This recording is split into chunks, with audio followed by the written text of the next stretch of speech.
Welcome back friends to our channel e learning commerce classes for standard 11। दोस्तों, आज मैं आपके लिए लेके आया हूँ चैप्टर 4 का एक्सरसाइज प्रॉब्लम। दोस्तों, जैसे मैंने आपको प्रॉमिस किया था कि अभी हम जितने भी चैप्टर कंप्लीट होंगे उसके एक्सरसाइज के प्रॉब्लम साथ के साथ लेते जाएंगे। तो आज मैं आपके लिए लेके आया हूँ एक्सरसाइज प्रॉब्लम ऑब्जेक्टिव्स टाइप। ये आज हम ऑब्जेक्टिव्स कवर कर लेंगे और उस अगले सेशन में हम हमारा प्रैक्टिकल सम्स कंप्लीट कर लेंगे। तो चलिए दोस्तों, बढ़ते हैं हम अपने ऑब्जेक्टिव्स की तरफ। पहले स्टार्ट करने से पहले मैं बता दूं कि ऑब्जेक्टिव्स बहुत इंपॉर्टेंट है आपके लिए। एग्जाम में बहुत अच्छे से मार्क्स मिल सकते हैं। इसमें कोई मार्क्स कट होने का चांस नहीं होता है। अगर आप राइट हो तो 100% मार्क मिल जाता है और अगर आप गलत हो तो मार्क्स पूरे कट जाते हैं। तो हमें ऑब्जेक्टिव्स को लाइटली नहीं लेना चाहिए और ऑब्जेक्टिव्स हमारे सारे कंसेप्ट भी क्लियर कर लेते हैं। तो चलिए दोस्तों, मैं आपको कंसेप्ट भी बताते जाऊंगा और ऑब्जेक्टिव्स के आंसर कैसे लिखने हैं वो भी बताते जाऊंगा। तो पहला हमें क्वेश्चन क्या दिया गया है? क्वेश्चन 1 है। क्वेश्चन 1 हमसे पूछा गया है आंसर इन 1 सेंटेंस ओनली। तो हमें क्या करना है, जो भी हमसे पूछा गया है उसका एक स्टेटमेंट में मैक्सिमम 1 और 2 स्टेटमेंट में आंसर कंप्लीट करना है। तो पहला हमें पूछा गया है व्हाट इज लेजर। तो लेजर, अब कभी भी कोई भी आंसर करने से पहले एक तो ध्यान रख लीजिए आपको लेजर के बारे में क्या पता है। पहले दिमाग में उसके बारे में आंसर फ्रेम कर लीजिए। आपको पता है कि लेजर अकाउंट क्या होता है, हम क्या करते हैं, जर्नल से सारी एंट्री लेजर में एक जगह अप्रोप्रिएट अकाउंट में पोस्टिंग करते जाते हैं, तो वो लेजर अकाउंट होता है। बस उसे हमें अपने एक प्रॉपर वर्ड्स में लिखना है। तो चलिए मैं बताता हूँ कैसे लिखना है। Ledger is a book of final entry and secondary entry which provides a proprize summarise record of all accounts at one place. यानी क्या, जो भी हम जर्नल एंट्री से बुक्स लिखते हैं उसे हम सेकेंडरी एंट्री में जो भी है ट्रांसफ़र करते हैं और उसको समराइज करते हैं अलग अलग अकाउंट्स में। तो और सारे एक ही अकाउंट जगह जमा अमाउंट हो जाती है, इसलिए हम इसे लेजर कहते हैं। What is ledger posting? अभी आंसर लिखने से या देखने से पहले सोचिए लेजर पोस्टिंग क्या होती है। आपको पता है लेजर, मैंने आपको ऑलरेडी कंसेप्ट में बताया था।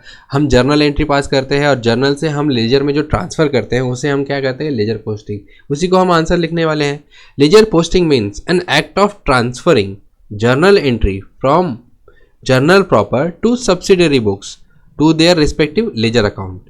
अपने लेजर रेस्पेक्टिव लेजर अकाउंट में ट्रांसफर कर देना journal entry, that is ledger posting. This is your answer. चलिए देखते हैं next question. When does an account shows a nil balance? Answer देखने से पहले दिमाग में लाइए कि हम नील बैलेंस, हमारा लेजर का नील बैलेंस कब होता है। नॉर्मली क्या तो डेबिट साइड बड़ी होती है, क्या क्रेडिट साइड बड़ी होती है। लेकिन अगर दोनों साइड इक्वल हो तो क्या होता है, नो बैलेंस, यानी नील बैलेंस। तो वही हमें लिखना है। When the total of the debit side of account is equal to the total of credit side of account then the account shows nil balance. ये हो गया आपका आंसर इन 1 सेंटेंस। चलिए देखते हैं आगे का क्वेश्चन। What is folio? अब फोलियो से आपको क्या ध्यान में आता है? आपको अगर याद हो तो हम जर्नल जब बनाते हैं तो हम J.F लिखते हैं। जर्नल बनाते हैं तो हम लेजर फोलियो बनाते हैं, दैट इज L.F। और हम जब लेजर बनाते हैं तो J.F यानी ledger folio.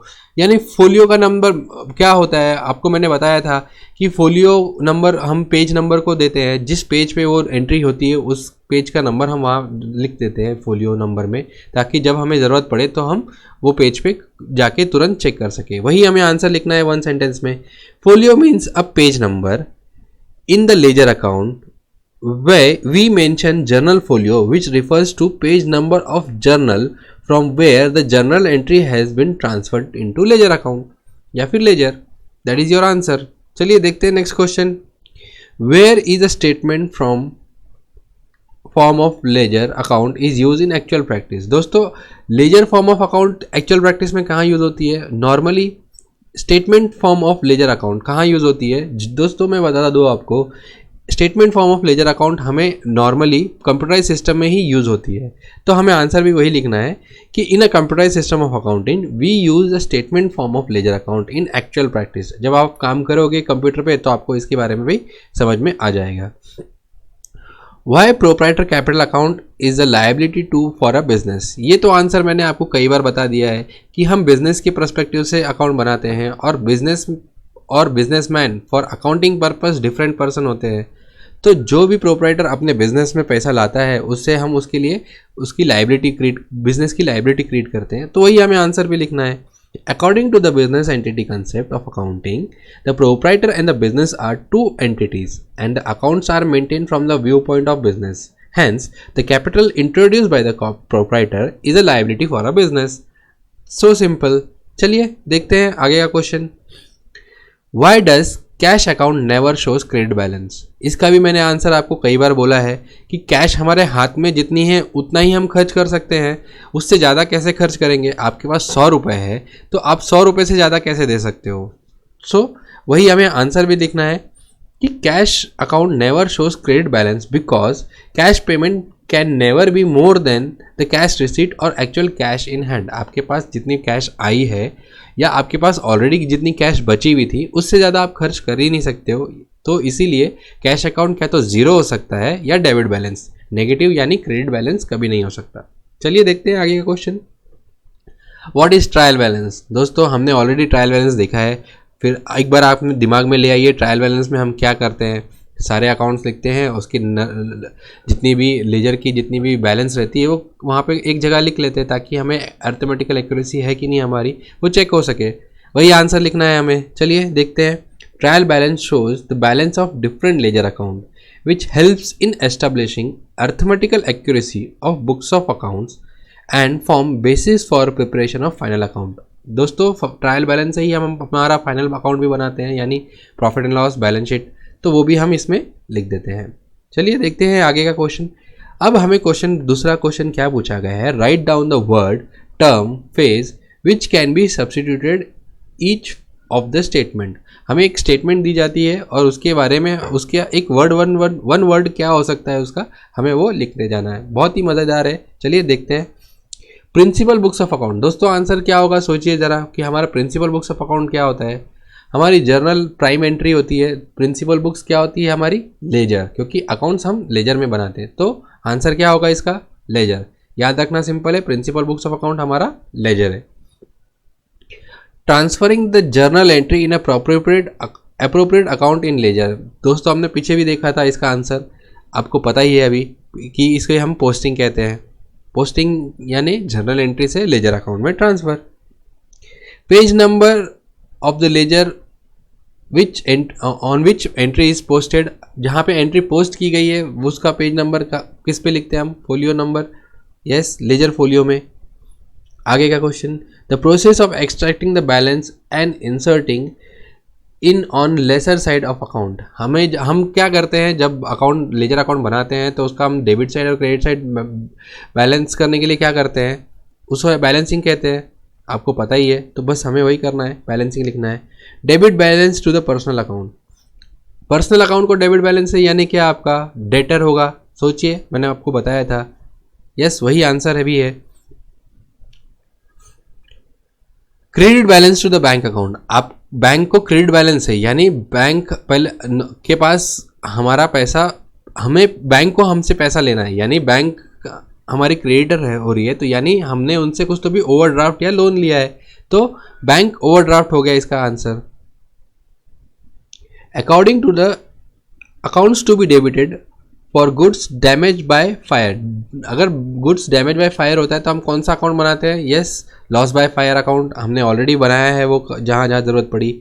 Trial balance in which on net balance of all ledger accounts are transfer. हमने देखा था तो दो प्रकार के ट्रायल बैलेंस होते हैं, एक ग्रॉस और एक नेट. इसमें हमसे पूछा गया कि नेट बैलेंस कहाँ पे ट्रांसफ़र करते हैं तो वो नेट ट्रायल बैलेंस है. आंसर हमें क्वेश्चन में ही मिल गया है कि नेट ट्रायल बैलेंस हमें लिखना है आंसर. अब क्वेश्चन थर्ड हमारा क्या है. Select alternative from those given below and rewrite the statement. हमें क्वेश्चन पूछा जाएगा और 4 अल्टरनेटिव दिया जाएगा यानी कौन बनेगा करोड़पति जैसा क्वेश्चन आने वाले हैं. तो हमें सही आंसर चूज करना है और लिखना है. बहुत ही सिंपल है. चलिए देखते हैं पहला क्या है. In case of credit transaction one of the account must be dash account. चलिए देखते हैं ऑप्शन. क्रेडिट ट्रांजेक्शन में आप एक कोई भी क्रेडिट ट्रांजेक्शन को अपने दिमाग में लाइए तो उसमें हम क्या करते हैं कि one account must be credit account must be dash account. तो किसका अकाउंट पर्सनल अकाउंट होगा तभी हम उसको क्रेडिट कर सकते हैं यानी mister A account debit to cash to purchase to sales. ये सेल्स की ट्रांजैक्शन हमारी क्रेडिट की होती है तो मिस्टर ए को क्या हम डेबिट डेटर बना रहे हैं, तो यहाँ पे क्या होगा, पर्सनल अकाउंट का होना ज़रूरी है। वैसे ही एक कोई भी एग्जाम्पल दिमाग में ले आइए तो आपका आंसर ऑटोमेटिकली आ जाएगा। अब देखते हैं second question, C/D indicates what. चलिए देखते हैं option, opening balance, closing balance, positive या नेगेटिव। सोचिए क्या होगा आंसर। हम क्रेडिट सी डॉट मतलब कैरिड डाउन कब करते हैं, जब क्लोजिंग करते हैं हमारा लेजर, तो इसका आंसर भी क्या होगा, क्लोजिंग बैलेंस। चलिए देखते third, dash column of ledger is used for writing page number of the journal. Simple है, जर्नल का हमें पेज नंबर कहाँ लिखते हैं हम, सोचिए आंसर। यस आप जानते हो जर्नल का जर्नल फोलियो में लिखा जाएगा। So answer is simple. Debtor account shows dash balance, एकदम सिंपल है, क्वेश्चन में ही आंसर डेटर है तो डेटर का डेबिट बैलेंस ही होता है, तो आपको ऑप्शन देखने की भी ज़रूरत नहीं है। रियल, नेगेटिव, क्रेडिट, डेबिट, तो आंसर आपके पास ऑलरेडी है, debit balance. Dash is a process of deriving the difference between total of debit and credit side of each ledger account. चलिए पहले ऑप्शन दिखा देता हूँ, टोटलिंग, जर्नलाइजिंग, बैलेंसिंग, पोस्टिंग। अभी हमें डिफरेंस को हम टोटल करते हैं तो क्या करते हैं, बैलेंसिंग करते हैं। तो याद रखिए लेजर अकाउंट को हम जब डिफरेंस निकालते हैं और उसको बैलेंस करने का प्रोसेस को हम क्या कहते हैं, difference balancing. Total of purchase book is dash to the purchase account. Purchase का हम कहाँ पे क्या करते हैं परचेज बुक में, पोस्टेड, मूव्ड, गिवन, एक्सट्रैक्टेड। तो हमें क्या करना है, पोस्ट करना है। क्या जो भी परचेज अकाउंट में जमा हुआ है वो हमें पोस्ट कर देना है परचेज अकाउंट, परचेज बुक का जो भी टोटल है उसे हमें पोस्ट कर देना है हमारे परचेज अकाउंट में। रियल अकाउंट ऑलवेज शोज, सोचो रियल अकाउंट का एग्जांपल क्या होता है, सबसे बेस्ट एग्जांपल है उसका कैश। तो कैश को हमेशा क्या बैलेंस रहता है, मैंने आपको बताया था, it can be debit only, debit balance. Answer is in front of you. चलिए देखते हैं आगे। Dash is prepared to test arithmetical accuracy of the books of account. Already हमने बताया है ट्रायल बैलेंस बनाते हैं लेजर अकाउंट, जर्नल या लिस्ट। तो सोच ट्रायल बैलेंस ही बनाते हैं हम, जिससे हमें अर्थमेटिकल एक्यूरेसी हमारे अकाउंट्स के समझ में आ जाए। सिंपल था। चलिए देखते हैं आगे। Question 3, state whether the following statement are true और फॉल्स विद रीजन। अब हमें यह बताना है कि जो स्टेटमेंट दिया गया है बाय इन अ क्वेश्चन वो सही है या गलत, और उसके रीजंस भी। बहुत इजी है। Ledger is a books of original entry.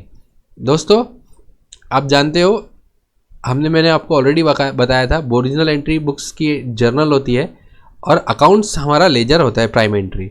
तो ये कंफ्यूजिंग कर सकता है, इसलिए याद रखिए ledger is a book of original entry is a false answer, is false statement. while accounting first record all the transaction in journal subsidiary books of accounts, and from there we transfer the respective ledger account. Hence ledger books are final entry and not the original entry. तो original entry हमारी journal होती है और prime entry हमारी laser होती है, या फिर आप ऐसे भी याद रख सकते हो ledger is a book of final entry. ये हो गया आपका फर्स्ट क्वेश्चन का आंसर। दोस्तों रीज़न लिखना बहुत ज़रूरी है, अदरवाइज आपके मार्क्स कट हो जाएंगे। सो सिर्फ ट्रू और फॉल्स लिख के नहीं चलेगा, आपको रीज़न भी लिखना ज़रूरी है। The process of recording a transaction in journal is called posting. Absolutely wrong. आप जानते हो हम जब जर्नल से लेजर को ट्रांसफ़र करते हैं तब उसको पोस्टिंग करते हैं, वही हमें लिखना भी है। पहले फॉल्स लिख दीजिए और उसका स्टेटमेंट लिख दीजिए।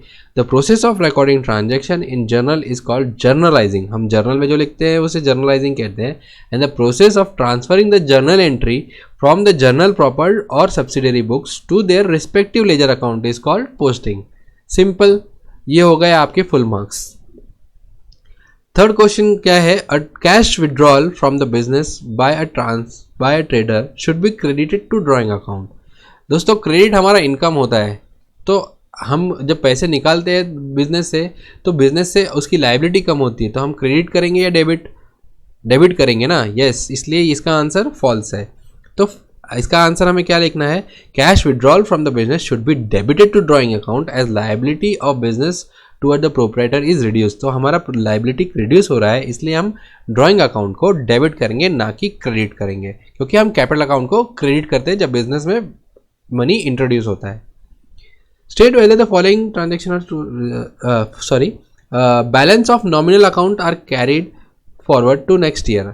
नॉमिनल अकाउंट कौन से होते हैं, पहले आप दिमाग में आपने ले आइए, सारे एक्सपेंसेस के अकाउंट, लॉसेस के अकाउंट हम नॉमिनल अकाउंट में बनाते हैं, जैसे प्रिंटिंग एंड स्टेशनरी, सैलरी और एक्सेट्रा एक्सेट्रा। तो मैंने आपको जब सम ले रहा था तब बताया भी था कि नॉमिनल अकाउंट को हम कैरी नहीं करते हैं, हम उसको उसी साल के प्रॉफिट एंड लॉस में ट्रांसफर कर देते हैं। 31 मार्च यानी बुक एंडिंग जब होता है तो उसका सारा बैलेंस उठा के हम प्रॉफिट एंड लॉस में ट्रांसफर कर देते हैं। तो हमसे ये पूछा गया कि balance of nominal account is carried forward to next year, तो इसका आंसर हम लिख सकते हैं false. Nominal account are related to expenses, income, losses and gain, and at the end of the year balance of these accounts are transfer to trading and profit and loss account, so they are not carry forward to next year. ये answer लिख दीजिए और आपका answer complete हो जाएगा। When the debit side of account is greater than the credit side, the account shows a debit balance. आपको मैंने balancing करते समय बताया था कि आपको बैलेंसिंग करते समय क्या ध्यान रखना है, कौन सी साइड बड़ी है उसी साइड का बैलेंस होता है। तो इसमें हमसे वही बोला गया है, डेबिट साइड का अगर टोटल ज़्यादा है तो उसका बैलेंस डेबिट बैलेंस होता है। येस, इट इज़ करेक्ट, आप जानते हो, तो वही लिखना है हमें और ट्रू कर लिख दीजिए और उसके बाद उसका जस्टिफिकेशन दे दीजिए। The balance of account is difference between two sides of account, that is debit and credit side. Hence when the total of debit side account is more than the total of the credit side of the account, it means the account has a debit balance. So ये हो गया आपका ये स्टेटमेंट। The name of the account written on the top of the each of an account is called head of the accounts. क्या होगा इसका answer? Yes, absolutely correct statement है, true. The reflect of all the transactions that have been taken place under the particular heading, hence the name of the account written on the top of the account is called head of the account। हम क्या करते हैं, कोई जो भी account बनाते हैं उसके ऊपर उसका नाम लिख देते हैं, जैसे cash account, business bank account, और उसके नीचे हम सारा ट्रांजेक्शन दे देते हैं, that is a head of accounts. वही स्टेटमेंट भी बोला गया है, that is correct. Agreement of trial balance always proves accounting accuracy. दोस्तों एक चीज़ ध्यान रखिए, it is a confusing statement, accounting accuracy या अर्थमेटिकल एक्यूरेसी। तो ट्रायल बैलेंस हमें अर्थमेटिकल एक्यूरेसी हमेशा दिखाता है, accounting accuracy can not be proved by trial balance, तो वही लिखना है हमें false. Trial balance is a list of closing balance of ledger account on a particular date, it helps in checking arithmetical accuracy not accounting accuracy, but an error in accounting of transaction cannot be revealed in trial balance। दोस्तों sorry, in case आपने अगर mister A के account की जगह mister B में post कर दिया तो आपका ट्रायल बैलेंस तो मैच हो जाएगा, लेकिन आपकी अकाउंटिंग कहीं ना कहीं मिस्टेक हो गई है, तो it can not be prove with the trial balance. So ये चीज़ ध्यान रखिए। Trial balance is based on double entry principle, that for every debit there is an equal amount of corresponding credit. Yes, हमारा पूरा books of account ही इसी base पे based है, तो ट्रायल बैलेंस भी इसी बेस पे बेस्ड बना हुआ है। So it is a true statement, all the transaction are first recorded in the primary books of account based on the double entry bookkeeping system. From there the transactions are posted in ledger account side. Since trial balance is a list of closing balance of ledger account, it is based on double entry principle। ये हो गया इसका answer. अब हमसे पूछा गया है fill in the blanks. यहाँ पे आपको ऑप्शन नहीं मिलेंगे, यहाँ पे आपको खुद से ही अपना आंसर लिखना है। सो देखते हैं पहला, dash is a process of deriving difference between total of debit and credit side of each ledger account. हम क्या करते हैं, उस प्रोसेस को क्या कहते हैं? Yes, balancing. Balancing is a process जहाँ पे हम डिफरेंस निकालते हैं। Cash account always shows, yes always shows debit balance, already हमने डिस्कस कर लिया है। Right hand side of the account is called, मैंने आपको बताया था left hand side shows is a debit side and right side is credit side. So right hand side is credit side. Creditor shows dash balance, again question में ही इसका answer है, creditor का credit balance ही होगा, तो creditor shows credit balance. Dash account are closed by transferring its balance to profit and loss account. हमने पहले भी डिस्कस किया था कि हम नॉमिनल अकाउंट यानी जो भी आपके एक्सपेंसेस के अकाउंट है वो उसी साल प्रॉफिट एंड लॉस में ट्रांसफ़र करके क्लोज कर देते हैं। Brought down, B D means what, मैंने ऑलरेडी बता दिया आपको, बी डी यानी brought down. Brought down answer simple है, लिख दिया।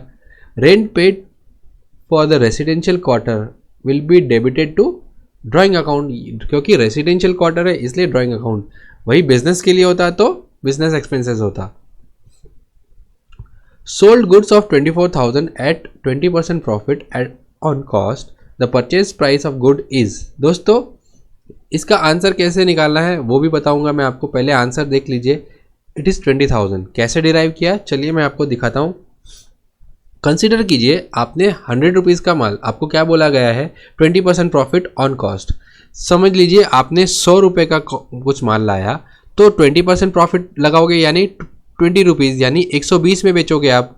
सो 100 का सॉरी 120 तो 24,000 अगर आपका पूरा प्रॉफिट इंक्लूडेड है तो कॉस्ट क्या होगी, तो 24,000 लिखा और क्वेश्चन मार्क लिखा उसकी कॉस्ट के लिए।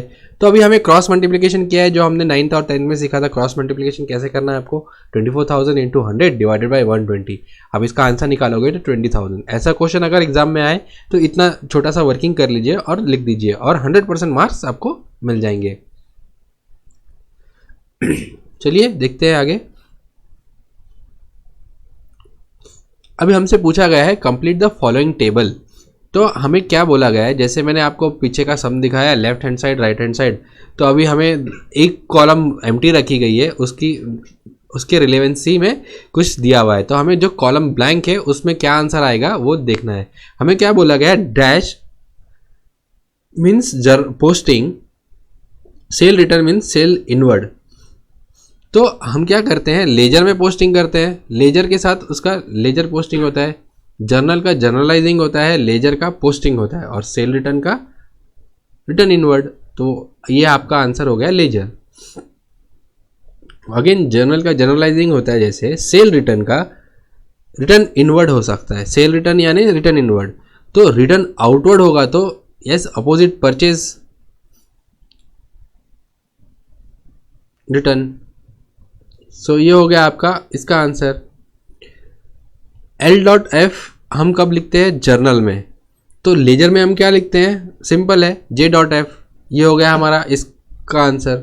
सिंपल था दोस्तों, बस थोड़ा सा दिमाग अप्लाई करना है और आपके सामने आंसर आ जाएगा। आप जानते हो एसेट को डेबिट बैलेंस जैसे बोला गया है, asset is has a debit balance, तो लायबिलिटी का कौन सा बैलेंस होता है, क्रेडिट बैलेंस। ये हो गया आपका answer. Land and building real account, commission तो हमारा नॉमिनल अकाउंट है ना, याद है कि नहीं, यस। अब हमसे पूछा गया है कौन से बैलेंस को, कौन से अकाउंट को कौन सा बैलेंस रहता है। तो मैंने सारे आंसर आपके सामने ऑलरेडी रख दिए। कैपिटल अकाउंट हमारा हमेशा क्रेडिट बैलेंस होता है क्योंकि वो बिजनेस की लायबिलिटी होती है capital account. Goodwill is a asset और एसेट को हमारा डेबिट बैलेंस होता है। बैंक ओवरड्राफ्ट अगेन हमारा लोन है तो लोन लायबिलिटी साइड होता है बैलेंस शीट के यानी क्रेडिट बैलेंस। बिल रिसीवेबल यानी पैसे आने वाले यानी आपका एसेट है तो एसेट को डेबिट बैलेंस। क्रेडिटर यानी जिसको पैसे देने हैं यानी आपका क्रेडिटर यानी credit balance. Drawing debit balance क्योंकि कैपिटल को क्रेडिट बैलेंस है इसलिए ड्राइंग को डेबिट बैलेंस। एडवर्टाइजमेंट आपका एक्सपेंडिचर है, प्रॉफिट डेबिट हम क्या करते हैं, नॉमिनल अकाउंट का एक्सपेंसेस जो भी होता है डेबिट हो जाता है इसलिए एडवर्टाइजमेंट आपका नॉमिनल अकाउंट है और एक्सपेंसेस है इसलिए debit balance. Prepaid rent is a asset, आपको ये मिलने वाला है अगले साल या फिर जब भी आप उसे यूटिलाइज करोगे तो ये आपका एक्स्ट्रा पेड है यानी आपका एसेट है यानी आपका डेबिट बैलेंस है। आउटस्टैंडिंग सैलरी आपको भरनी है यानी आपकी लायबिलिटी है और लायबिलिटी को हमारा बैलेंस होता है credit. And bad debt account हमारा डेबिट बैलेंस है क्योंकि it is a loss to the business, तो लॉस को हम नॉमिनल अकाउंट जो भी रूल के हिसाब से डेबिट करते हैं इसलिए डेबिट बैलेंस। तो दोस्तों ये थे आपके सारे ऑब्जेक्टिव्स टाइप क्वेश्चन जो आपके टेक्स्ट बुक में दिए हुए हैं।